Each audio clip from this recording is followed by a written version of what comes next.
Next thing on the agenda is Autism Awareness with Jessalyn Bowman.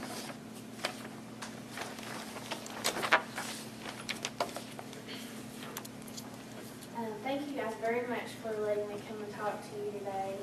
Some of you probably remember my face from last year. About this time I came to speak with you.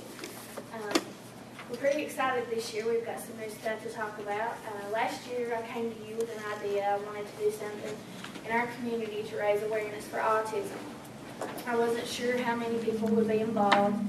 I thought that the most that I could expect was around 70 family and friends. After I spoke here, I created a Facebook event page. I invited everyone that I could. I handed out flyers. I spoke on the radio leading up to the day of the walk. I had nearly 350 people confirmed that they would attend on my Facebook event. If we saw anywhere near that, I was going to be thrilled. And that day of the walk, we welcomed around 600 people from our community, and it absolutely blew me away. That day, we all marched shoulder to shoulder down the 4-lane, throughout downtown, spilling out into the Rollins and Stinson Park. We were absolutely floored. The love and support that was shown that day was absolutely amazing. Many of the people that were there that day had no clue as to the impact that they had on our community. We've received letter after letter from people in our community on how the walk has affected their lives. Messages poured into my inbox from people all around eastern Kentucky, inspired for what took place that day, and wanting to organize an event of their own like this. I would like to share with you just one of the stories that was written to me by a mother named Kimberly about her son Dwight. Dear Jessalyn, my name is Kimberly Mayfield. I wanted to tell you about my son Dwight. He's 14 years old and he has autism. Dwight is usually really shy. He's not outgoing at all. He only speaks to me, my fiance, his dad, sister, brother, and most of my immediate family. However, if more than a few of them are in the same room at the same time, he won't speak at all. Dwight has went to Clay County Middle School all year. He hasn't spoken to his teacher or his aides in the classroom. When he was in a regular classroom, which was until he was in the 3rd grade, he got treated pretty badly by other children. Now don't get me wrong, he's one of the happiest kids I've ever met, but he's had some pretty traumatic experiences at school until they put him in an FMD classroom at Vernon Springs Elementary. To make a long story short, he has always felt really down on himself. So within the past few years, since he started getting the help that he needed from school, our biggest goal at home was to build his self-esteem. Friday when we came to the walk, he didn't exactly comprehend why we were walking. All he knew was that a lot of his family was there to walk for him and some other very special children. He knew that our family and friends were walking for him, and he knew this because he saw his name on the back of their shirts. He would say, "See, Mom, they walk for me." Something you should know about Dwight is that he recognizes his name and he loves seeing it written out. That evening, he saw all those shirts with his name on the back. He never hushed. I don't think the entire time we were walking. Even if he had to walk backwards, that's what he did. He was so proud of himself because this was something for him. Not for his sister or brother, but only him. If you could have only known my child before the walk, you would have saw a child that has done a complete turnaround in his self-esteem.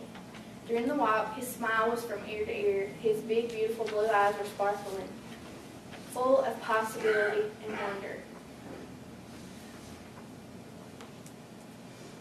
Being the mother of a child with autism yourself,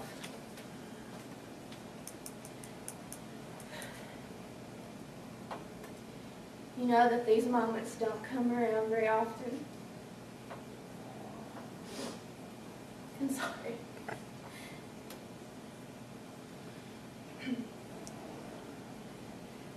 This walk has boosted this child's self-esteem like nothing else could.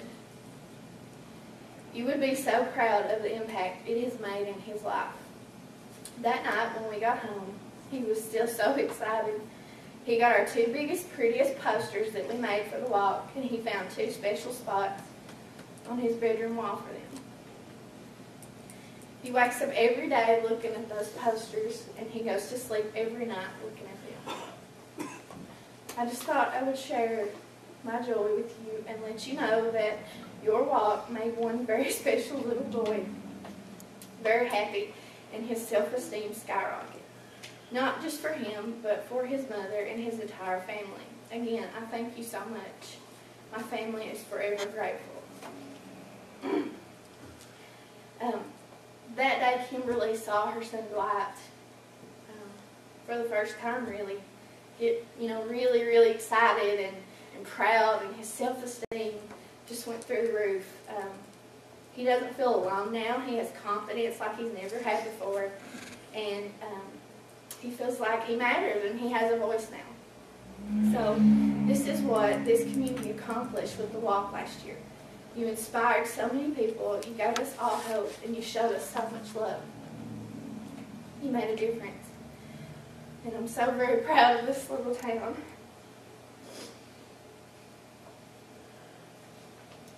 I'm going to turn it over to Kevin now, because I don't think I can talk any further anyway, but we have a little presentation for you.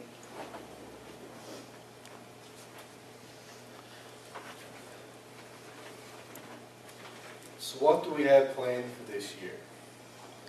Last year, it was all about awareness. We weren't looking to raise any money, we just wanted to make our community more aware, get conversations started among the public about autism, and hopefully some parents sought help for a diagnosis and begin to get the child the treatments and services that they need. Last year, many local businesses contacted us, wanting to donate money and wanted to be part of this event.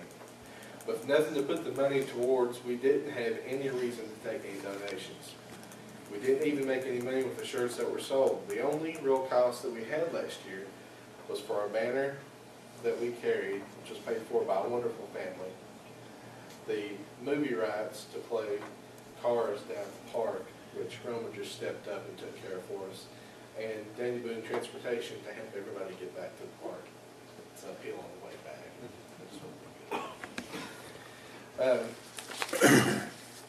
But this year we want to do more. And we weren't really interested in taking donations to fund a charity in California or society in New York. We want to do something that helps make the lives of our children living and going to school in Clay County just a little bit better. So we racked our brains all year. What's something that we feel would have the greatest impact for all autistic children in our community? It wasn't until this fall that it hit us. All year, we have been looking at so many different ideas, and all we had to do was look right in front of us at our son. What's something that we've done for him that has shown us an entirely new side of him? What's something that has helped tear down a veil of mystery of what our son is capable of? Allowed our dreams for his future to become a little bit more real.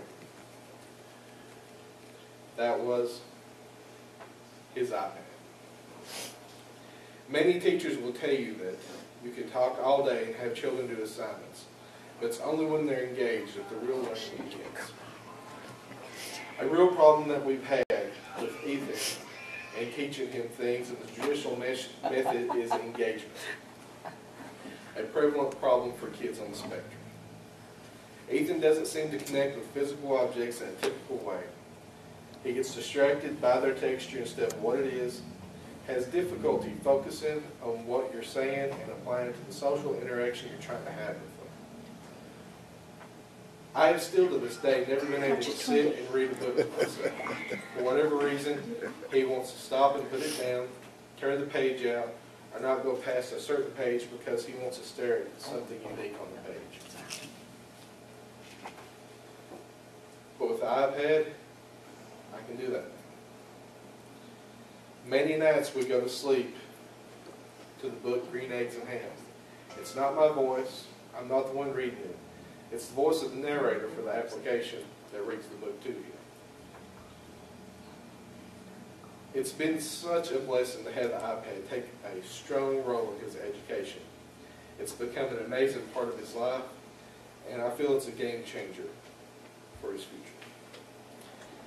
Ethan isn't the only one to benefit from using the iPad in therapy and education. Far from it. I would like to show you a short video of a segment that aired on 60 Minutes not too long after Steve Jobs passed away. You'll see here what I'm talking about.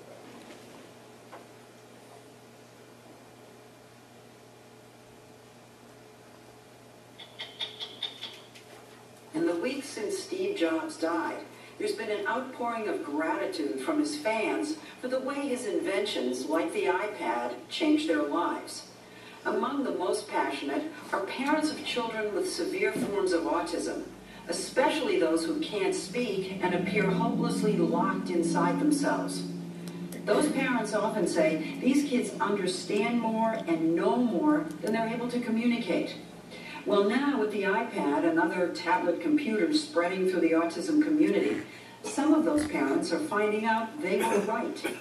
It turns out that autistic children show a real interest in the iPad with its easy touch and swipe screens. With specially designed applications or apps, these computers are helping them communicate and unlocking the isolation of people like 27-year-old Joshua Hood. Imagine spending your life having conversations like this. P. L. Having to poke out words on a laminated piece of paper, one letter at a time. C. Plastic. It was so frustrating for Josh, his mother Nancy says he would often give up and retreat into himself. At family gatherings, he was sidelined because no one understood him. At school, he sat passively in class, unable to participate. When Josh was feeling bad or really needed something, the family resorted to charades. So you'd be like, you know, can you spell it? Can you show me? And so he would act it out almost? He would look around the room and he'd see if he could find something that sounded like it. Or just to tell you one thing that he wanted, yeah. Josh's mom downloaded a special language app and added pictures, videos, and symbols that allow him to convey his feelings, happy, what he wants, toys, and what he watches on TV. TV News 60 Minutes.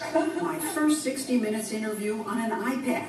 His therapist, Tammy Taylor, will never forget the first time she put the iPad into his hands. What had been bottled up inside him began to pour out. It just blew me away that he could actually tell me his brother had a goatee and was bald. He's completely communicating. Absolutely. He's part of the community. I mean, communication is the essence of being human, and here he is communicating fully now. Totally. The language app that Josh uses is called Proloquo to Go. Josh's Spaces, My Places, Work. But there are other apps created specifically for autistic people, like Autism Express, to help children identify emotions. And another called Look in My Eyes to practice eye contact. How do you feel about being on TV? Can you show me on there? Categories, feelings, happy. Joshua, happy. Tell me what's happening inside of you as your son starts to tell you what he's been thinking. He's probably been trying to tell you for 27 years. Mind-boggling, to tell you the truth. I always had said when he was younger, it was like, you know, he was a computer and I was computer illiterate. And I didn't know how to press the right keys. Sorry, to get him to communicate. It was just, you know, that was the high part, is you knew there was more in there and you didn't know how to get it up. Touchscreen computers help Josh communicate. Can they do the same for these children at the Beverly School in Toronto, Canada, where half the students are severely autistic and more impaired than Josh? The day we were there, kindergarten teacher Sabrina Mori struggled to figure out why 7-year-old Nathan was so upset. Students don't have a way to communicate with me. They don't have a way to tell me how they're feeling, what they want, what they need, what's happened to them before they've come to school. It's frustrating for you. What about for them? It can be very frustrating. Oh, look, the iPad's here. For the past year, Maury and her fellow teachers Ian Stewart and Stacy Carroll have been involved in the first study to find out just how effective the iPad is with their students. Has the iPad made any difference, Stacy? It has made a huge difference. There's something about using the iPad that draws the students in. They're engaged with it in a way that we don't see with other toys or puzzles or teaching tools. The study has found that it improves the children's willingness to socialize, something autistic kids have trouble with, and it enhances their attention spans. Can you look at the numbers, Jennifer? In this video recorded by the school, Stacy's trying to get little Jennifer to focus on learning to count, using the old paper method. So she's not paying attention right now. No, she's not looking at it. But what a difference with the iPad. 1, 2, 3, 4, 5. Oh, that's wonderful. Look at her. She's completely engrossed. Totally. I hear that autistic children often prefer machines to having an interaction with a human being. Is that what we're seeing? What we're thinking is that the device is constant. So the voice is constant, the pacing is constant, it waits. I might not wait as long. You're unpredictable. Right. And they like order and control. Absolutely. But the teachers are finding that, as with autism in general, there's a range of ability when it comes to benefiting from the iPad. When he likes something, he lights up. I sat down with Sabrina and Nathan. Ready? Letters. There you go. As I watched, he repeatedly ignored her requests. You choose a letter. And she stepped in again and again to guide his hand. I wondered just how much he was learning on the iPad. Which letter would you like to look at? And sometimes I have to hold my hand over it, because otherwise you will just go in and out of programs. What I found is that the device, the iPad, isn't for everyone. It's not for all my students. But the ones who are engaged by it, it's amazing. Do you want to do some work? Do you want to do some work? No? It was thought that 10-year-old Nuno, who doesn't talk, had the IQ and attention span of a toddler. Touch the one that is a healthy snack. Who's a nice snack? Good snack. Awesome. So when Ian tested him with a new vocabulary app, he was surprised by how much he knew. Where is the wind chime? Great job. Touch the soldier. Yeah! Super. Did you know he knew all those words? No, absolutely not. You had no idea? No idea. No idea the extent of his vocabulary. Find the saxophone. Yeah! You did it. Saxophone. How did he know a saxophone, right? And we've just recently found out that he has quite a love of classical music and opera, so he's He has love of opera? yes, he does. And you didn't know it? Didn't know. Yeah. Did that come through the iPad? It came through exploring music selections on the iPad. As a reward, sometimes we let him watch some videos in class, some Pavarotti or some arias, and he likes conductors, he likes symphonies.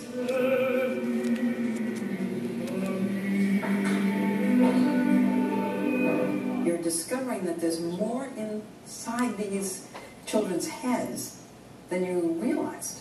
And that's something, in a way, I feel like we've known, but this is giving us a tool to really show us and prove that there is more happening. Amazing. Absolutely amazing. This tool put into the hands of talented educators, it helped tear down the walls of communication and help these kids have such a better life. That's what we want for our special needs kids in Clay County. We want to put this tool into the hands of trained, passionate educators and watch these kids shine. We know that buying an iPad is out of reach for most families. It's a huge investment for parents, and it's an expense that most families can't afford. That's why we want to make it accessible to these children at school. And the way that we want to do this is by equipping each therapist that visits the schools. That's about 11 therapists who can use this to help kids with speech, fine motor skills, communication, comprehension, and for more than just with kids with autism. I've been told that this could help hundreds of kids that they see each and every week. But how do we reach this goal? This year we partnered with Child Incorporated, a wonderful organization started by Grace Hall, to help the children in Clay County get the medical services that they need. And to achieve this goal, we'll be accepting donations, and for our businesses, it will get you a place on the back of this year's official shirt for the walk. Which I've got. Any amount is welcome in order to help us reach this goal. To become an official sponsor of the walk and get your business name on the back, we're asking for a $50 minimum donation. If you're interested in donating more or even purchasing an iPad, then we'll work with you on doing something a little bit more prominent. T-shirts are available for purchase right now through Jerry's Sporting Goods or through us. The shirts will be $10, and a portion of the sales will go to the fundraiser. Now, some of you may be wondering, if you participated last year, about team names that go on the back of it.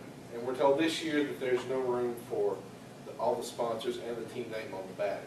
So to answer this question, we will also be selling these buttons that we can have whatever team name printed up on it, or just Autism Awareness.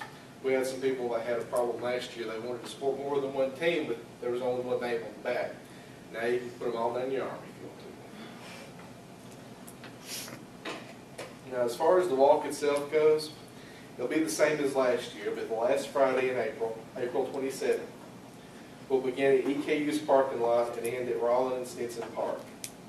And we're working with vendors to have food and different things to sell, buy, hang out, have a good time with each other, network, socialize. And if you'd like to get in contact with us about donating or find out more information about the walk, visit our Facebook page, like it and keep up with it, and we'll be posting more information as we get closer to the walk. Thanks. Can I ask you a question? Yes.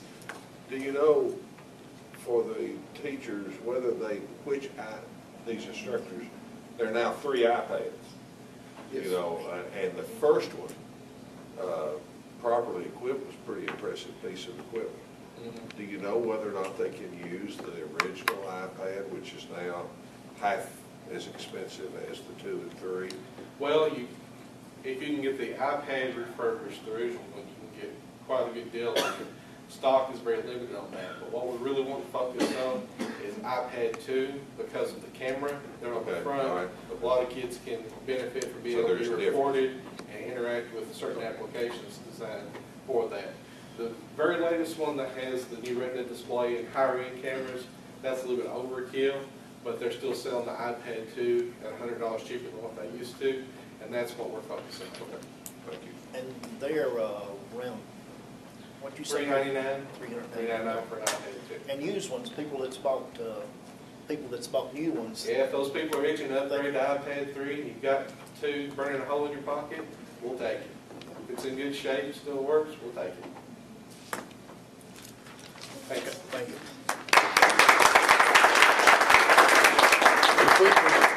If it would be in the order, I would move it to Manchester City by one iPad, or at least one iPad for this program. And have our name engraved on the back.